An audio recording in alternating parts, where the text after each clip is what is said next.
الله وبركاته. جزاك الله خير. وعليكم السلام ورحمة الله وبركاته. وياكم. يعني ጥያቄ አሕሳብ الجنة ትንሽ አብራራልኝ። ከዛ ሁለተኛ ጥያቄ ጨርሼ እወጣለሁ። ጥያቄ ምንድን ነው? أصحاب الجنة أصحاب الجنة أصحاب الجنة በሱራ ኑን ላይ ተጠቅሷል። ባጭሩ ታሪኩን ልንገራችሁ። ሶስት ወንድማማቾች ነበሩ። እነዚህ ሶስት ወንድማማቾች የአትክልት ስፍራ ነበራቸው። ይህ የአትክልት ስፍራ በየጊዜው ለምስኪኖች የሚያወጡት ዘካ ነበረ። ከአትክልቱ የሚገኘውን ከመሬቱ የሚገኘውን ዘካ ለድሃዎች ይሰጡ ነበር። ድሃዎቹም ልክ ጊዜው በሚደርስ ጊዜ መጥተው በጠዋት ማልደው ወደዚያ ቦታ ላይ ይቀመጡና ያችን ዘካ ይቀበሉና ይሄት አድርግ እንጂ ከዕለታት አንድ ቀን ጠገቡ። ከመካከላቸው በቃ ነገ ድሃዎች የሚመጡበት ጊዜ ነው ተባባሉ። ሁለቱ ማለት ነው። ነገ ድሃዎች የሚመጡበት ሰዓት ነው ዘካ ለመቀበል ሰደቃ ለመቀበል ከኛ ከአትክልት። ስለዚህ ንጋቱ ሳይመጣ በፊት ድሃዎቹ ሳይመጡ በፊት በቃ አጭደን ምናምን አዘጋጅተን ሁሉን አስገብተን ቤታችን እንጠብቃቸዋለን። ልክ ጠዋት ሲመጡ ምንም ሳይቀበሉ ይሄዳሉ። እስከ መቼ ድረስ ነው የምንሰጠው ብለው ሊከለክሉ ወሰኑ። ይህን ዘካ ለመከልከል ከድሃዎች ይችን ሰደቃ እየጠበቁ ከሚበሉ ድሃዎች እንከለክላለን ብለው ዘካውን አንሰጥም ብለው ባሴሩና ተንኮልን በጸነሰሱ ጊዜ አላህ ስብሐነሁ ወተዓላ ሌሊት ላይ ሰራዊቶቹን መላእክቶችን ላከባቸው። ያንንም አዝመራ እንደሌላ አድርገው እነዚያ መላእክቶች እጭድጭድ አደረጉት። ነገር ግን ከመካከላቸው አንዳቸው ተው አላህን ፍሩ ሲላቸው ነበር። ይሄን አናድርግ፣ መካከለኛው ወጣት ልጅ ተው ይሄን አናድርግ፣ ይህን ማድረግ ተገቢ አይደለም፣ ለድሃዎች መስጠት ነበረብን፣ አትከልክሏቸው እያለ ሲገስጻቸው ነበር። ልክ ጠዋት ሲመጡ ጊዜ ያልጠበቁት ነገር ሆኗል። እንዳለ በርሽሽት ብሎ ጭድጭድ ተደርጎ አዝመራው ጠፋፍቶ አገኙት። ዘካ ኑሯችሁ ሰደቃ ኑሯችሁ መሰጠት ያለባቸው ለድሃዎች ያን አንሰጥም ያለ ሰው መጨረሻ ፍጻሜ ይሄ ነው የሚሆነው። አሁን ይሄን ቃል በቃል በቁርአን ላይ ታሪኩን እያሳየ ላሳያችሁ። ሱራ ኑን ላይ ይገለጻል ይሄ ታሪካቸው። ሱራ ኑን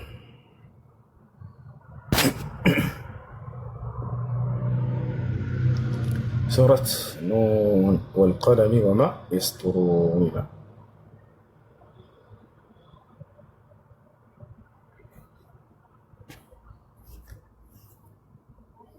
እሺ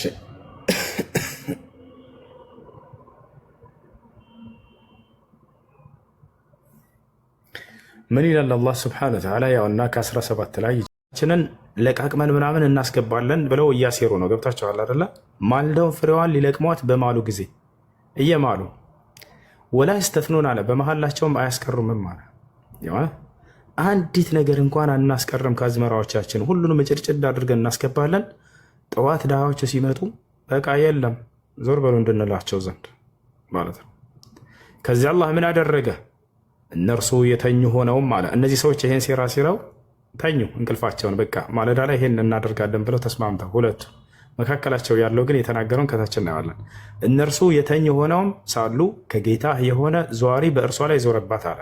ያ ማለት መላእክቶች መጥተው አትክልቶቻቸውን ዞሯቸው እጭድጭድ አደረጓቸው ማለት ነው። እንደሌላ አደረጉባቸው።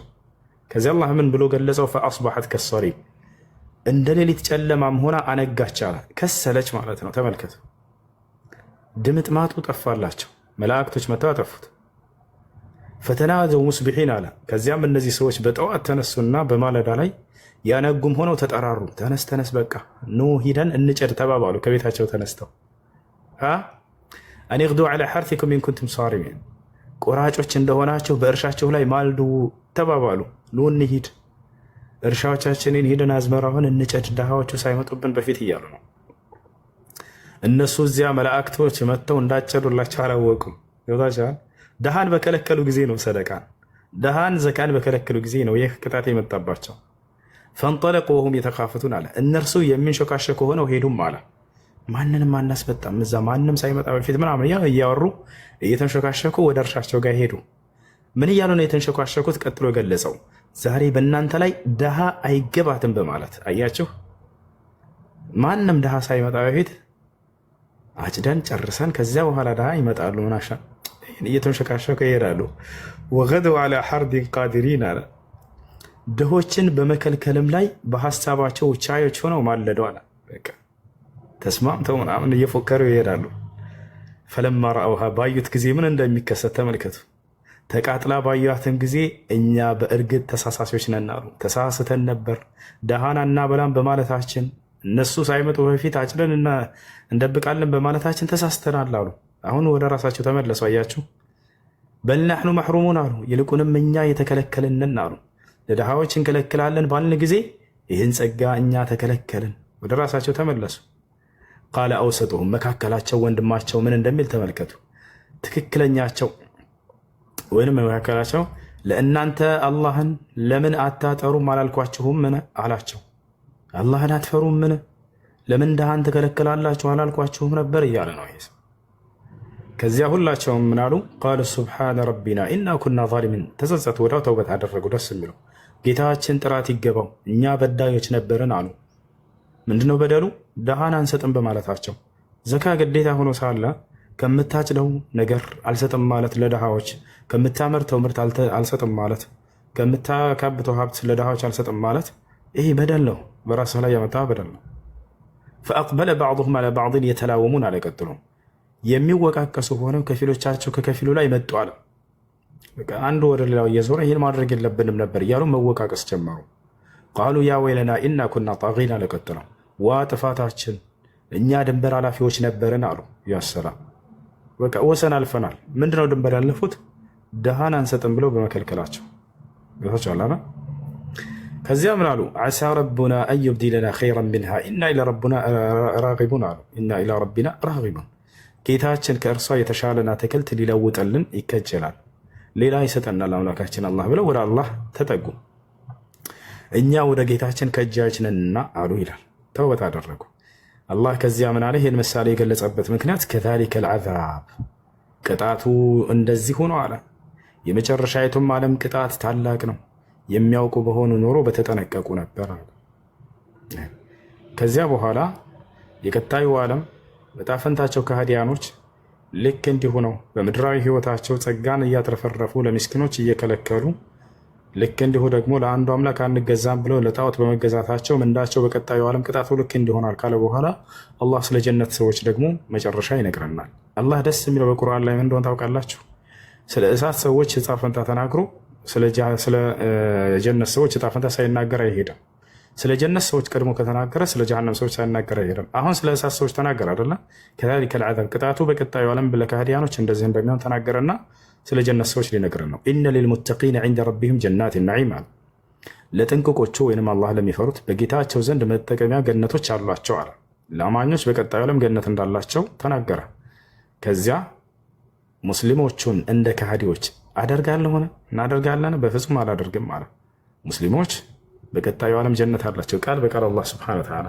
ልክ እንዲሁ ደግሞ ከሃዲያኖች በቀጣዩ ዓለም እሳት እንዳላቸው ተናገረ። ማለኩም ከይፈ ተሕኩሙን አም ለኩም ኪታቡን ፊህ ተድሩሱን ኢነ ለኩም ፊህ ለማ ተኸየሩን አም ለኩም አይማኑን ዐለይና ባሊገቱን ኢላ የውሚል ቂያመቲ ኢነ ለኩም ለማ ተሕኩሙን ሰልሁም አዩሁም ቢዛሊከ ዘዒም እያለ ይናገራል። እነዚህ ናቸው አስሓቡል ጀና የአትክልቱ ባለቤቶች ታሪክ። ገብተዋል? ገባኝ። ሽኩራን ጀዛከላ። እንትን ቁርአን ምንድነው? ጂኒዎች በእናንተ እንደ ሰው ፍሪ ዊል ያላቸው በዛ ፍሪ ዊላቸው ደግሞ ሊጠየቁም ሊሸለሙም የሚችሉ ፍጥረታት እንደሆኑ ይታወቃል። እና ጂኒዎች የወረደላቸው መጽሐፍ አለ ወይ? እነሱ ምንድነው ለምን መልእክተኛ ሳንልክ የምንቀጣ አይደለንም ይላል። እና ለእነሱ የተላከ ነቢይ ማን ነው? አንድ ሁለተኛ ለእነሱ የወረደው መጽሐፍ ማን ነው? ቁርአን ነው እንዳንል ለምሳሌ ብዙ ቦታ ላይ ቁርአን እናንተ ሰዎች ወይ ያዩሃል ናሱን ያዩሃል ናስ ይላልና ያዩሃል ጂኒ ብሎ ሲገስጽ አናይም። እና ምንድነው ለነሱ የወረደው የሚለው ማወቅ ፈልጌ። ጥሩ ጥያቄ ነው የጠየቀው ማለት ነው። ጂኒዎች ያው ጂን የሚለው ቃል የአረብኛው ቃል ማለት ነው። ጂን የሚለው የአረብኛ ቃል ጀነ ከሚለው ነው የመጣው፣ ተሰወረ ተደበቀ ከሚል ነው እና ስውር ማለት ነው፣ ድብቅ ማለት ነው። ጂኒ ደግሞ የጂኒ ብዙ ቁጥር ነው። የጂን ብዙ ቁጥር ነው ራሱ። ጂኖች የተፈጠሩት ከሰው በፊት ነው። ሰው የተፈጠረበት ንጥረ ነገር አፈር እንደሆነ፣ መላእክቶች የተፈጠሩበት ንጥረ ነገር ብርሃን እንደሆነ፣ ጂኖች የተፈጠሩት ከእሳት ነው። ረሱል ሰለላሁ ዐለይሂ ወሰለም በሐዲስ ላይ ምንድን ነው ያሉት? መላእክት ከብርሃን ተፈጥረዋል፣ ጂኒዎች ከእሳት ነበልባል ተፈጥረዋል፣ አደም ደግሞ ለእናንተ በቁርአን እንደተገለጸው ከጭቃ ተፈጥሯል ብሎ ያስቀምጡት። ሱረቱ ሂጅር ምዕራፍ 15 ቁጥር 27 ላይ ጂኒዎችን ከሰው በፊት ከእሳት ነበልባል ፈጠረን ነው የሚለው። ተፈጥረዋል። ጂኒዎች የተፈጠሩበት ዓላማና ኢላማ አላህን በብቸኝነት እንዲያመልኩ እንደሆነ በሱረቱ ዛሪያት ምዕራፍ 51 ቁጥር 56 አምላካችን አላህ ጂኒዎችና ሰዎችን ሊያመልኩኝ እንጂ ለሌላ አልፈጠርኳቸውም አለ። ጂኒዎች እንደ ሰው ወንድና ሴት ሆነው የሚወለዱ፣ የሚዋለዱ፣ የሚኖሩ፣ የሚሞቱ፣ የሚበሉና የሚጠጡ ናቸው። ረሱል ሰለላሁ ዐለይሂ ወሰለም በሐዲስ ላይ ምንድን ነው ያሉት? በኃያልነት ትጠበቃለህ፣ በእውነት የሚመለከው ከአንተ ከማትሞተው ሌላ አምላክ የለም። ጂኒና ሰው ግን ይሞታሉ ብሎ ነው ያስቀመጡት። ጂኒዎች ደግሞ ወንድና ሴትም አለ። ሱነን ኢብኑ ማጃ ላይ ረሱል ሰለላሁ ዐለይሂ ወሰለም ምንድን ነው ያሉት? ወንድና ሴት እንዳሉ ነግረዋል። ጾታ አላቸው ራሱ ማለት ነው። ጀነትና ጀሃነም ራሱ ለነሱ ተዘጋጅቶላቸዋል። ፍሪዊል አላቸው፣ መልእክተኛ አላቸው የሚለውን እንመጣበታለሁ። መጀመሪያ ግን ጂኒዎችም ሰዎችም ጀነትና ጀሃነም አላቸው በቁርአን በሱረቱ ረድ ምዕራፍ 11 በሱረቱ ረድ አልኩኝ በሱረቱ ሁድ ምዕራፍ 11 ቁጥር 119 ላይ የጌታ ቃልም ጀሃነምን ከሰዎችና ከሰዎች ከሁሉም በእርግጥ እሞላታለሁ በማለት ተፈጸመ ነው የሚለው። ለምን ጀነትና ጀሃነም የሚባል ነገር አለ፣ ይቀጣሉ ራሱ ማለት ነው፣ ሽልማት አለው። ሱረቱ ረህማን ምዕራፍ 55 ቁጥር 45 ላይ እንደዛ ነው ያለው። ከጌታችሁ ጸጋዎች በየትኛው ታስተባበላላችሁ አለ። በጌታ ፊት መቆም ለፈራ ሰው ጀነት አሉት ይላል። ጌታችሁ ባለበት ረቢኩማ ነው የሚለው ራሱ ሙሰና ነው፣ ለሁለቱም ነው የሚጠቀመው። መጀመሪያ ስለ ሰውና ስለ ጂኒ ከተናገረ በኋላ ቁጥር 39 ላይ እንደዛ ነው። በዚያ ቀን ሰውም ጃንም ከኃጢአቱ ገና አይጠየቅምና እያለ ይናገራል። ከዛ ሱረቱ ዱሃን ምዕራፍ 40 ቁጥር 40 ላይ የመለያው ቀን ለሁሉም ቀጠሯችን ነው ብሎ ነው ያስቀመጠው። ከዛ በኋላ ነው አሁን ጥያቄ የሚነሳው መልእክተኛ ተልኮላቸው ነበር ወይ ነው ጥያቄው። አዎ ምን ላይ?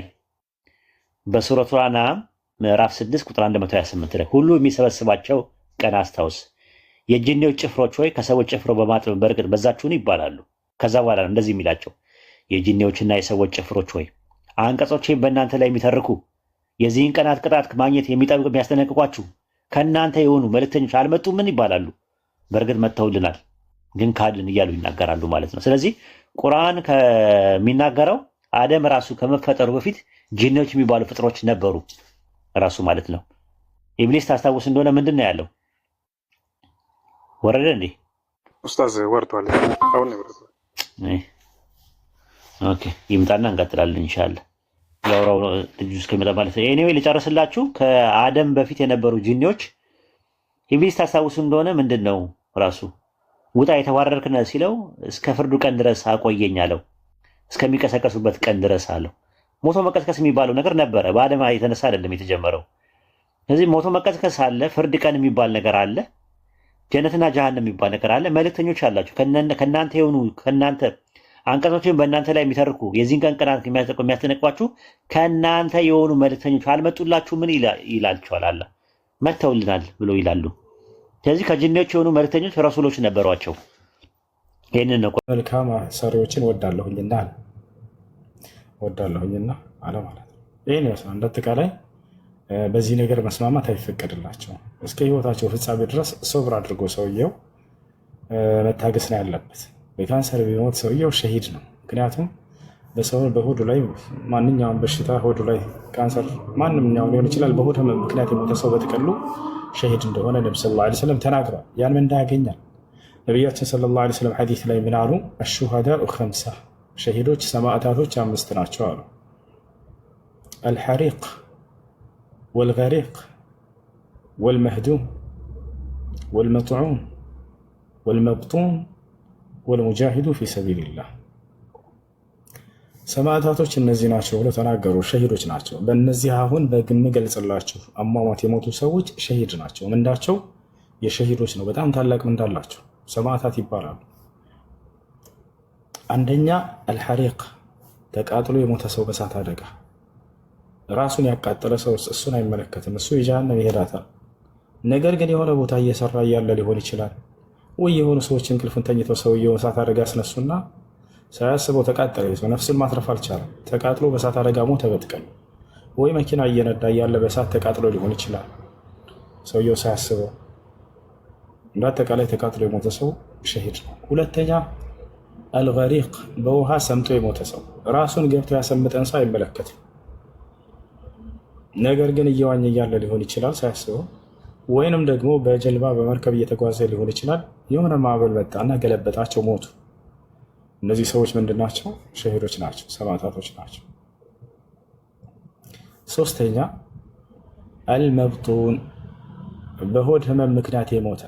ሆድ ህመም ሲባል ጊዜ ኩላሊት ሊሆን ይችላል፣ ጉበት ሊሆን ይችላል፣ ሳምባ ሊሆን ይችላል፣ ሆድ ውስጥ በተፈጠረ ካንሰር ሊሆን ይችላል። በማንኛውም በሆድ ውስጥ በተፈጠረ ህመም ሁሉ የሞተ ሸሂድ ነው። እርጉዝ ሴቶች በእርግዝና ቢሞቱ ከነዚህ ይካተታሉ፣ ሸሂዶች ናቸው። በሌላ ሐዲስ ላይ ኻስ በእርግዝና ምክንያት የሞተች ሴት ነብዩ ሰለላሁ ዐለይሂ ወሰለም ሸሂድ እንደሆነች ልዩ አድርገው ለእርሷ ሐዲስ ተናግረውላታል። በምጥ ምክንያት ብትሞት ሴት ልጅ ሸሂድ ነች፣ ከሰማዕታቶች ነች። ሌላኛው ማን ነው? አልመህዱም።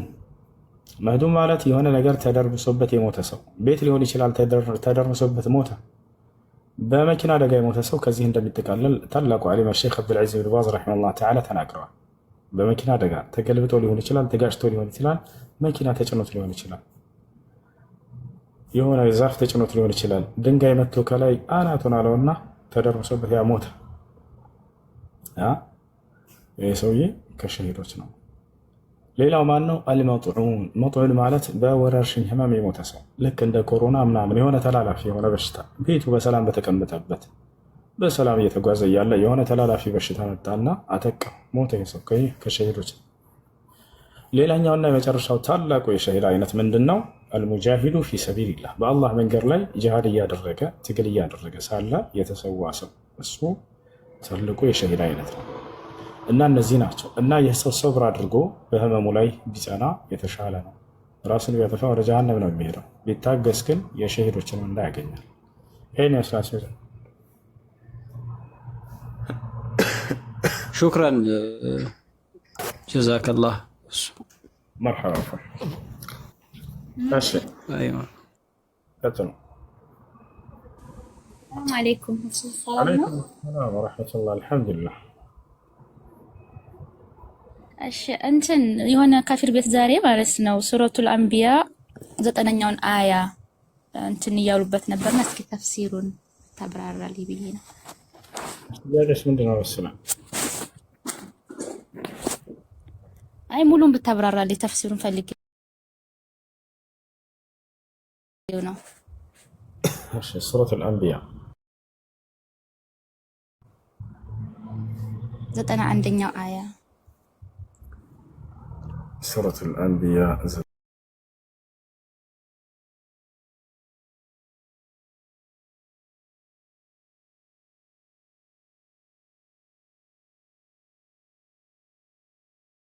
ዛሌዎቹም እንደዚህ እንዲማሩበት በሚለው ነው እንጂ አዳምጪሽ። ወለቲ አሕሰነት ፈርጀሃ ፈነፈኽና ፊሃ ሚን ሩሒና ወጀዐልናሃ ወብነሃ አየተን ሊልዓለሚን ይላል። ያችንም ብልቷን የጠበቀችውን በእርሷም ላይ ከመንፈሳችን የነፋንባት ወይንም የዘራንባት እርሷንም ልጇንም እንደዚሁ ለዓለማት ተአምር ያደረግን መርየምን አስታውስ ይላል። እሺ ይሄ ቁርአን አንቀጽ መርየም ዓለይሃ ሰላምን ክብሯን የጠበቀላት የሆነ አንቀጽ ነው። ለመርየም ዓለይሃ ሰላም በዝሙት ስለተወረፈች ክብሯን የጠበቀላት አንድ አንቀጽ መጽሐፍ ቅዱስ ላይ ማምጣት አይችሉም። ኢየሱስ ክርስቶስ እናቴ በዝሙት ሳይሆን በተአምራዊ መንገድ ነው የወለደችኝ ብሎ መከላከል አልቻለም። እንደ መጽሐፍ ቅዱስ ልብ በሉ። ማን ነው ክብሯን የጠበቀላት በዝሙት በመወረፏ ከተባለ ቁርአን ነው። ወላሂ ለአዚም አይምሮ ያለው ክርስቲያን ቢኖር የማርያምን በዚህ ወንጀላ የተወነጀለችበትን ከአይሁዲዎች የተከላከለላቸው ይህን ቁርአንን ባመሰገኑት ነበር። ምክንያቱም ዲፋዕ ያደረገላት በዝሙት ስለተወረፈች አምላካችን አላህ ስብሐነሁ ወተዓላ ነው። ክብሯን የገለጸላት ይሄ ቁርአን ነው። ብልት የሚለውን ቃል ስላዩ ነው እነዚህ ሰዎች። አንደኛ ፈርጅ የሚለው አማርኛው ራይዝ ቦታ ላይ ብልት ብሎታል። ፈርጅ ማለት ቀዳዳ ነገር ማለት ነው። በነገራችን ላይ ማንኛውም ክፍተት ነገር ፈርጅ ይባላል።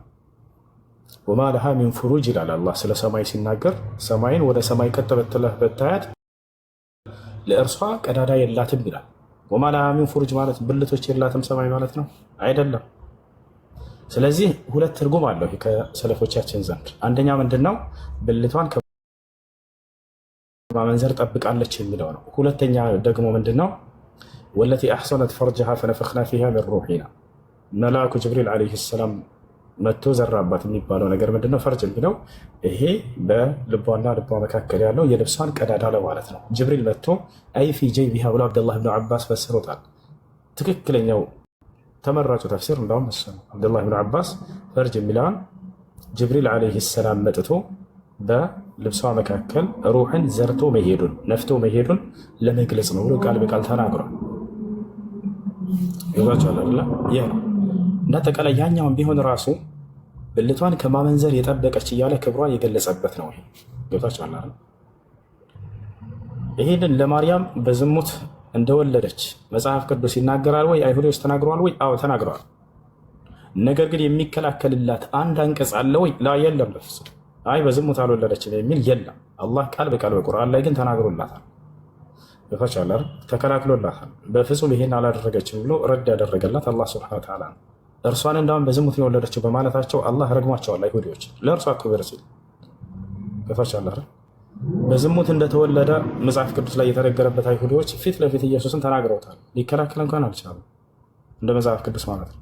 የቱ ጋር ከተባለ አይሁዶች ለኢየሱስ ክርስቶስ ከፊቱ ሲያሽሟጡበት ምን አሉ? እኛ ግን የዝሙት ልጆች አይደለንም ይሉታል። አያቸው አይደል? እኛ ግን አባት አለን እያሉ ይፎክሩበታል። እኛ ግን አባት አለን የዝሙት ልጆች አይደለንም ይሉታል።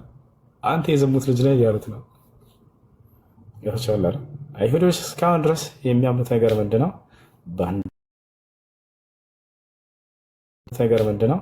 ባንዲራ የሚባል አንድ የሮማዊ ንጉሥ ማርያምን ተገናኝቷት ነው ኢየሱስ ክርስቶስን የወለደችው በዝሙት ብለው ነው የሚያምኑት። ቪዲዮዎችን ሁሉ ላሳያችሁ እችላለሁ። ረጅሉን ዩቃሉ ለሁ በንዲራ የተባለ የሮማዊ ወታደር እሱ ነው ማርያም ጋር ዝሙት ሰርቶ የወለዳት ብለው ነው የሚያምኑት። አንተ የዝሙት ልጅ ነህ እያሉ ያናገሩት ነበረ። እንዳጠቃላይ ይህ ነው። እሺ ቀጥሎ ምን አለ? ወጀዐልናሃ ወብነሃ አየተን ሊልዓለሚን አለ። እርሷንም በሏል ወይ? አዎ ልብና አድርገው ቀቅለው የበሉ ሴቶች አሉ። ልጆቻቸውን ላሳያችሁ።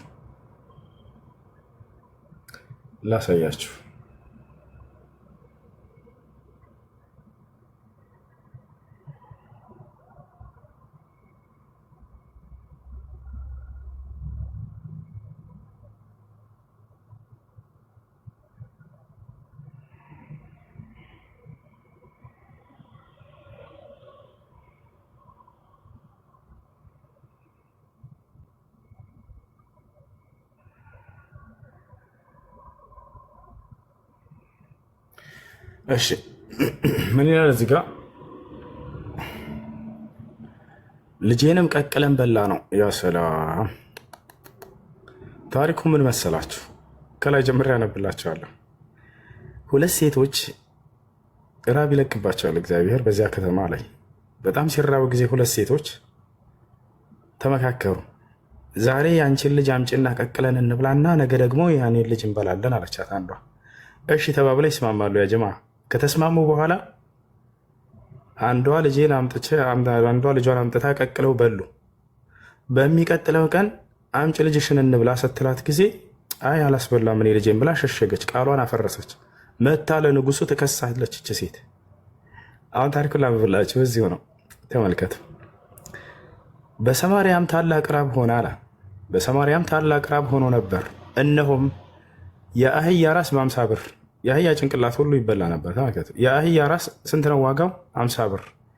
የእርግብም ኩስ የጎሞር 8ኛ በሚሆን በ5 ብር እስኪሸጥ ድረስ ከበቧት አለ። የእስራኤልም ንጉሥ በቅጥር ላይ በተመላለሰ ጊዜ፣ አሁን ንጉሱ እየተመላለሰ እያለ አንዲት ሴት አለ ጌታዬ ንጉሥ ሆይ አለችው። እንግዲህ ንጉሶች ጌታ ይባላሉ፣ አምላክ ማለት አይደለም። ጌታዬ ንጉሥ ሆይ እርዳኝ ብላ ወደ እርሱ ጮኸች። መታ ፍትህ ልትፈልግ ነው። እርዳኝ ብላ ወደ እርሱ ጮኸች። እርሱም ንጉሱ ማለት ነው እግዚአብሔር ያረዳሽን እኔ እንዴት እረዳሻለሁ? ከአውድማዋስ ወይንስ ከመጥመቂያው ነውን? አለ። ንጉሱም ምን ሆነሻል አላት። እርሷም ይህች ሴት አለች፣ ጓደኛዋን ልትከስ ነው። ይህች ሴት ዛሬ እንድንበላው ልጅሽን አምጪ፣ ነገም ልጄን እንበላለን አለችኝ። ልጄንም ቀቅለን በላ ነው። በማግስቱም እንድንበላው ልጅሽን አምጪ አልኳት፣ ልጇንም ሸሸገችው ብላ መለሰችለት። ያ ሰላም አያሻራ። ሁለቱም ሴቶች ልጆች አላቸው። ታላቅ ራብ ለቀውባቸዋል እግዚአብሔር። ከዚያ በኋላ ልጆቻቸውን አስበላቸዋለሁ ታላላችሁ ብሏቸው ነበር አይደለ? ያን ቃሉን እየፈጸመባቸው ነው።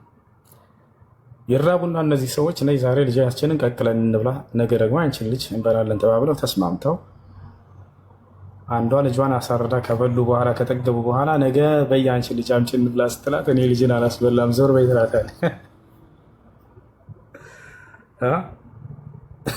ይህ ነው እሺ። ማን ይህን የሚያስደርገው ከተባለ እንግዲህ አምላክ አስቡት። አስበላቸዋለሁ ልጆቻቸውን እያለ ዝቶባቸዋል። ቃል በቃል መጽሐፍ ቅዱስ ላይ ባትሰሙኝ እና እምቢ ብትሉኝ ልጆቻቸውን እንድትበሉ ነው የማደርጋቸው አላቸው።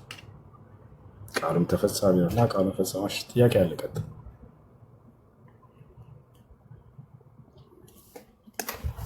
ለመሆኑ ይሄ ነብያቶች አምላክ አድርጎታል ወይ? ወላሂ አላደረገም። መጽሐፍ ተበረዘ እንጂ አምላክ ይህን አላደረገም። ነቢያቶችን ይህን በፍጹም አላዘዙም፣ አላስተማሩም፣ አላደረጉም።